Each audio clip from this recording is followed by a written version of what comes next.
You're the light, you're the night, you're the color of my blood.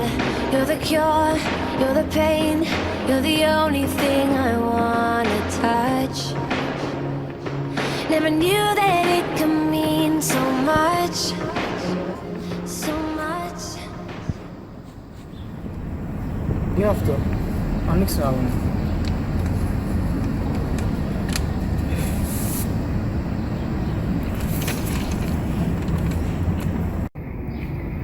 Κερίνια, 20 Ιουλίου 1974.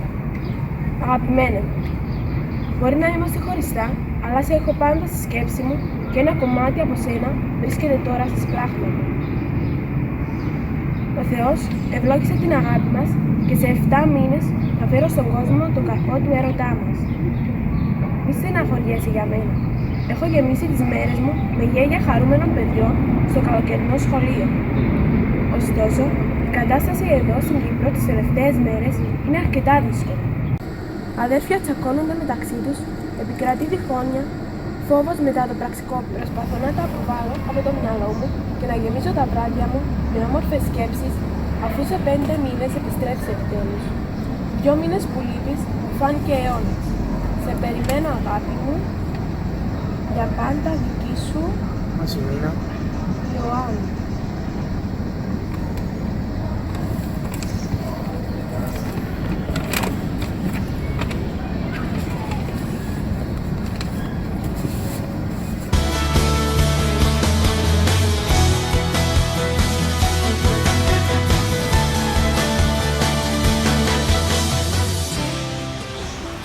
Κυρίες και κύριοι, καλησπέρα σας. Απόψε θα ζήσουμε την ιστορία της Ασημίνας και του Αντώνη, δύο ανθρώπων που μοιραία χάθηκαν στα γρανάζια του πολέμου του 1974. Η τουρκική εισβολή αποτελεί μια μελανή σελίδα στην κυπριακή ιστορία. Πρόσφυγες, αγνοούμενοι, νεκροί, αίμα, πόνος, χωρισμός. Πάμε λοιπόν να ξετυλίξουμε το κουβάρι άλλης μιας αναζήτησης και επανασύνδεσης ανθρώπων. Η Ασημίνα ζει και μεγαλώνει το παιδί της μόνη της. Ο Αντώνης Ευαγγέλου, όταν έμαθε για την εισβολή, έψαξε να βρει την Ασημίνα και ενημερώθηκε πως έχασε τη ζωή της και έτσι δεν επέστρεψε ποτέ από την Αγγλία. Στην απογοήτευση του επάνω πήγε ακόμη πιο μακριά. Έφτασε μέχρι την Αμερική, πεπισμένος πως η αγαπημένη του έφυγε από τη ζωή. Η ζωή παίζει πάντα τα δικά της παιχνίδια, με τους δικούς της πάντα όρους.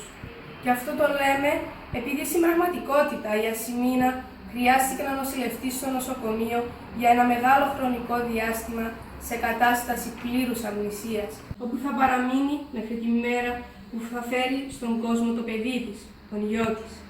Αφού ανέκτησε τη μνήμη της, έψαξε να βρει τον Αντώνη, αλλά μάταια.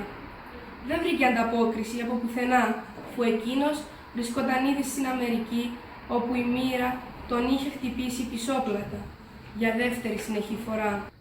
Ο Αντώνης χάνει τη δεύτερη γυναίκα του από ανίατη ασθένεια. Ασημίνα, Αντώνη, καλώς ορίσατε στο Κάποιος σε ψάχνει. Αντώνη, εσύ έψαξες ποτέ να βρεις τον πατέρα σου? Ναι, προσπάθησα. Ρώτησα συγγενείς, φίλους, έψαξα στο Facebook, στο διαδίκτυο, χωρίς αποτέλεσμα. Πολλοί λένε ότι μετά την τουρκική εισβολή πήγε στην Αμερική. Από εκεί και πέρα χάσαμε τα χνάρια του.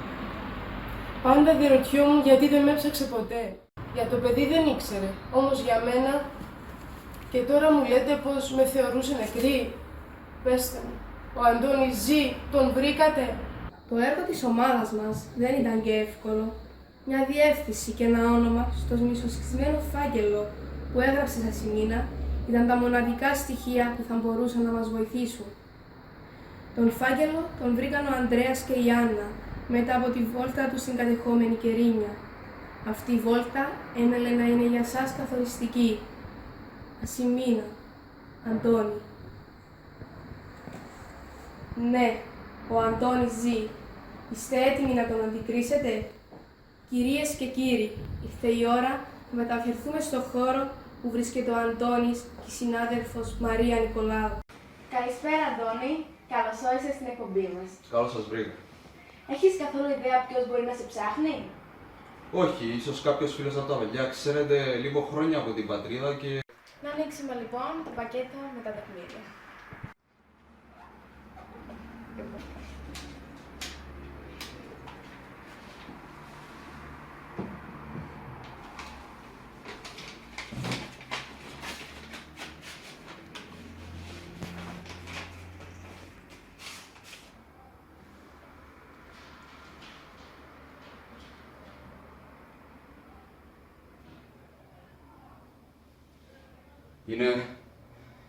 Είναι ζωντανή.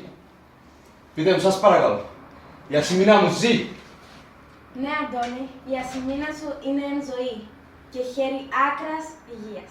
Το ίδιο και το παλικάρι σου, ο Αντώνης. Το δικό μου όνομα, Αντώνης. Το δικό μου παιδί, η Ασημίνα μου ζει. Ας μην καθυστερούμε άλλο. 42 χρόνια ήταν πολλά. Πάρα πολλά. Ας έρθει ο Αντώνης. Δεν υπάρχει λόγος να το καθυστερήσουμε άλλο.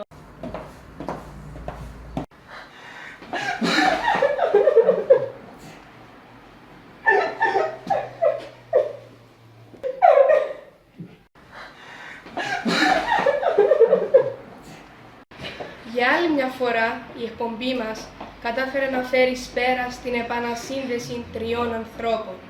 Τριών θυμάτων, αν θέλετε καλύτερα, ενός πολέμου που σκόρπισε αλίπητα αίμα και πόνο στο νησί μας. Κλείνω αυτή την εκπομπή με την επιθυμία όλων των Κυπρίων για ελευθεριά της σκλαβωμένης μας πατρίδας. Σας ευχαριστώ που για άλλη μια φορά το ζήσατε μαζί μας και μου πειραστήκατε τα συναισθήματα αυτών των ανθρώπων. Καληνύχτα σας.